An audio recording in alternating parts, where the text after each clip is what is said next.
First, we begin tonight with the big guy, Joe Biden, because that's how Joe was identified by his son's business partners in communications found on the Hunter Biden laptop from hell. In fact, Hunter's partners mentioned a plan to set aside 10% for the big guy.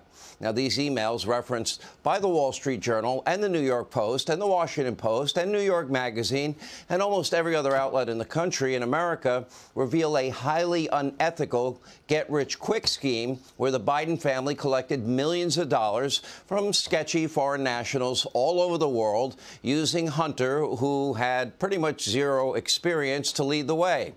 Now, keep in mind, shady foreign nationals, they weren't saying paying millions of dollars for Hunter's business expertise. He was well known to be unstable, also a drug user, an addict, and had a lot of serious problems. In fact, emails that were reviewed by the Business Insider from 2015, they actually show that one potential business partner detailed the pros and cons about paying Hunter Biden $2 million for a project involving the country of Libya. Quote, Hunter's negatives are that he's an alcoholic, drug addict, kicked out of the U.S. Army for cocaine, chasing low-class hookers, constantly needs money, and many more headaches. Among the positives, they say, quote, he travels with dad, he's connected everywhere in Europe and Asia, and has high access to the highest levels in China.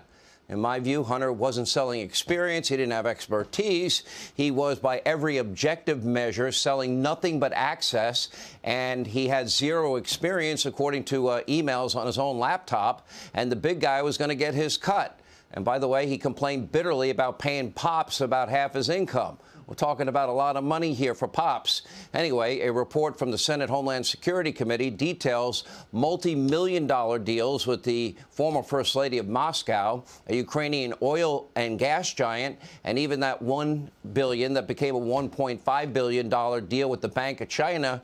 So why are we talking about this again tonight? Well, according to the Washington Post, Hunter has now high-powered attorneys, and all of them and several top Democratic strategists. They have created apparently the equivalent of a political war room, and they will be involved, so it says, to smear and slander and besmirch and maybe even sue anyone that dares shine a light on any of these shady activities. Now, that includes members of the new House Republican majority, like Congressman Comer and Congressman Jim Jordan, who will join us in a minute. It also includes those who observed the Biden family's malfeasance, like former business partner Tony Bobulinski, or the owner of the computer repair shop, that's John Paul Mac Isaac, where Hunter abandoned the laptop. And as Jonathan Turley pointed out, this is a move to intimidate witnesses. Now, meanwhile, members of the media who dare to cover the story, well, they may also be targeted by the Biden camp, and supposedly, according to the article, possibly they will be the subject of lawsuits. Let me be clear. We have asked Hunter Biden for comment over and over and over again regarding his activities and his involvement, and he and his team have steadfastly refused to get back to us. As a matter of fact, I'll give Hunter Biden a whole week of programming if he wants to come on this show, and I'll include 15 hours of nationally syndicated radio on 700 radio stations. He's never once denied the authenticity of the laptop or any of its contents. He has not refuted our reporting or the reporting of anyone else in the media in any way that we've seen. On the other hand, his dishonest father, the big guy, has reportedly denied any involvement with his son's business activities, and he's claimed over and over again, we played it many times, that he's never had a single conversation with his son about his foreign business dealings. All of that despite photographic evidence showing Joe Biden with many of his son's foreign business partners, including that picture right there in front of you with the former Prime Minister of Kazakhstan. And by the way, this picture with Mexico's most well-connected businessman.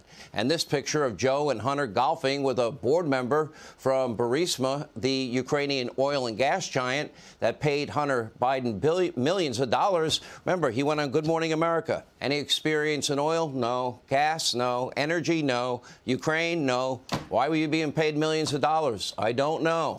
Maybe because of your father? Anyway, clearly we do know Joe Biden did not tell the truth about talking to his son about his business dealings, yet 51 American intel experts were more than happy to bolster Biden's claims in the fall of 2020 leading into the election. Remember, they're the ones that signed on to a letter that discredited the Hunter laptop story as having the classic earmarks of Russian information operation. But of course, they knew better. But for them, getting Joe Biden elected, well, that's what really mattered. Now, Republican leader Kevin McCarthy, he's promising to issue subpoenas to all 51 intel experts to find out exactly what role they played in censoring this scandal, along with big tech, as we've been discussing, just weeks before the 2020 election. Other top Republicans are prepared to issue criminal referrals in the Hunter Biden probe if warranted. But that did not stop Hunter from walking up to Kevin McCarthy and his mom at a state dinner earlier this month and say hello. That was nice of him.